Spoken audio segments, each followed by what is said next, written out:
जय हिंद। मैं चक्रधारी शंखनाथ न्यूज से प्रमोद त्यागी। अगर किसी को देश हित में और जनहित में सच सुनना पसंद नहीं है तो कृपया करके उनके लिए हमारी ये वीडियो नहीं है। इस तरह से पूरी रात के अंदर रूस ने मचाई तबाही।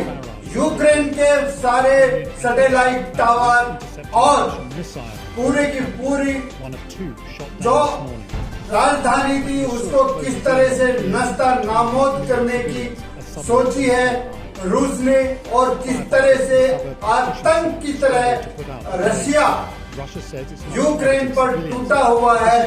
अगर यूक्रेन उनकी बातों को मान जाता तो शायद देश की जनता का और यूक्रेन की प्रॉपर्टी का कुछ ध्वस्त नहीं होता।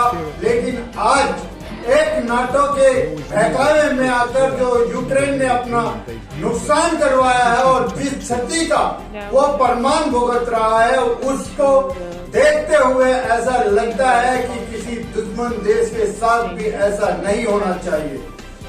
और जिस तरह से रशिया के जवान अंदर तक घुसते जा रहे हैं, राजधानी पे कीवा की जो राजधानी है उस पे भी उन्होंने किस तरह से कब्जा किया है और किस तरह से वहाँ के सारे जनता किस तरह से परेशान है। लेकिन जनता की फिर भी सराहना करनी पड़ेगी कि जनता को इतना कुछ होने के बावजूद भी वहाँ की जनता का आज तक भी मनोबल नहीं टूटा है और देश प्रेम उनके अंदर इतना जागरूक है कि आम जनता रशिया की फौज से लड़ने के लिए तैयार है। किसी के पास में पेट्रोल बम की बोतलें हैं तो किसी के पास में राइफलें हैं, तो कोई टैंकों के सामने खड़े होकर चिल्ला रहे हैं। इस तरह की यूक्रेन की जो जनता का देशभक्ति प्रेम दिखाई दिया है उसको सराहना करनी पड़ेगी। लेकिन कब तक इस तरह से काम चलेगा?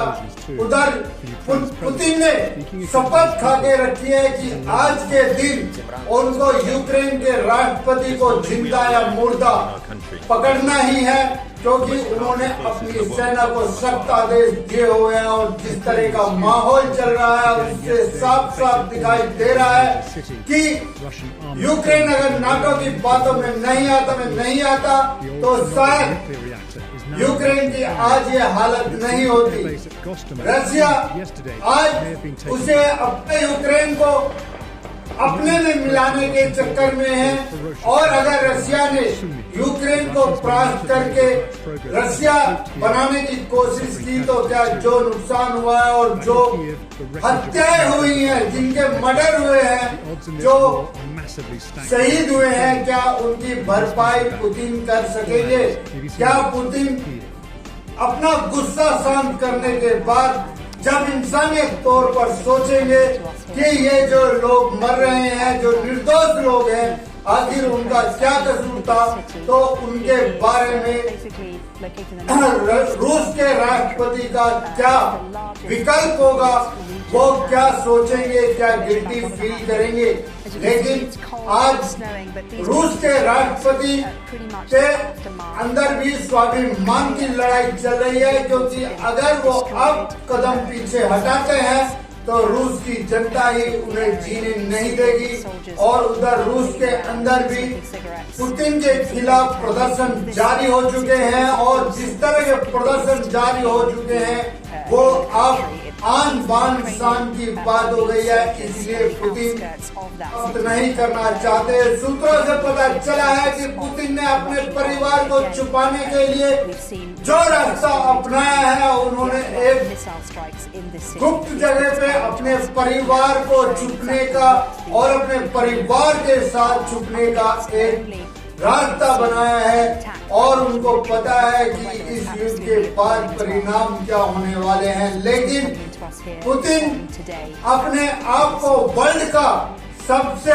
बड़ा नेता घोषित करने की कोशिश में ये कदम उठाए हैं। और उधर अमेरिका ने, यानी कि नाटो के जो जितने भी संगठन हैं, अमेरिका के साथ में उन्होंने एक षड्यंत्र के द्वारा ये यूक्रेन और रूस की लड़ाई करवाई ताकि अमेरिका के जो हथियार हैं उनकी अच्छी तरह से सप्लाई हो सके, उनकी बिक्री हो सके और अगर यूक्रेन के हमदर्दी होते अमेरिका वाले तो अब तक अमेरिका फोर्स या नाटो वहां पर पहुंच चुका होता, लेकिन अभी तक किसी भी फोर्स की वहां पे अगुवाई नहीं हुई है। उधर भारत के 10,000 पैरामिलिट्री फोर्स के जवान वहां पे पहुंचे हैं और जवानों ने अपने छात्रों को खोज कर निकालने की कोशिश की है और वो हिंदुस्तान लेकर आ रहे हैं अपने छात्रों को और सुरक्षा पूर्वक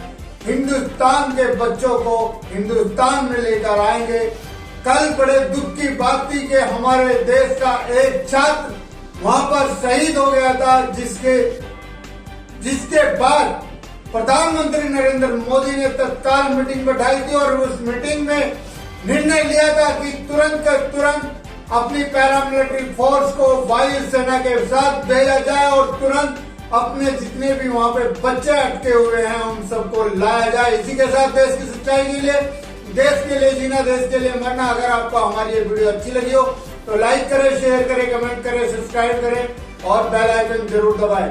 आप हमें अपने सुझाव क्वाइप, Instagram, Telegram, Facebook, YouTube, Twitter और व्हाट्सएप पर भी दे सकते हैं। हम आपके सुझावों का पालन करेंगे। इसी के साथ मैं अपनी वाणी को विराम देता हूँ। वंदे मातरम, जय हिंद।